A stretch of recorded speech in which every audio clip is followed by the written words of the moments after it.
Le temps est venu de parler de questions quiz, questions pièges, notre revue hebdomadaire de règles et d'étiquettes. On va parler d'allègement, proprement dit comme tel, qui avait davantage l'air d'acrobatie à une certaine époque. Oui, que ce soit avec ou sans pénalité, Michel, il y a une façon de laisser tomber la balle, une procédure qui a évolué au fil du temps. En fait, elle s'est simplifiée. Depuis le 1er janvier 2019, ça se fait à partir du genou. La méthode précédente nous demandait de le faire à partir de la hauteur des épaules. Et même, avant cette dernière méthode, il y en avait une autre. Voici donc la question quiz de la semaine.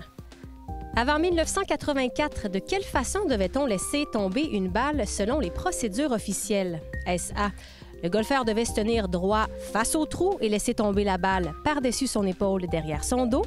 B, il n'y avait pas de hauteur officielle en autant que le golfeur ait les yeux fermés? Ou C, dos au trou, le golfeur devait laisser tomber la balle à la hauteur des hanches? La réponse, après la pause. Avant la pause, on vous a demandé, avant 1984, de quelle façon devait-on laisser tomber une balle selon les procédures officielles? Eh bien, la réponse est A. Entre 1908 et 1984, Michel, le golfeur, devait se tenir debout, faisant face au trou et laisser tomber la balle à l'aveuglette, derrière son dos, par-dessus son épaule. Une acrobatie, vous me direz? Oui, ça donnait lieu à des situations quand même embarrassantes à l'occasion, notamment quelqu'un qui avait laissé tomber la balle dans son capuchon arrière.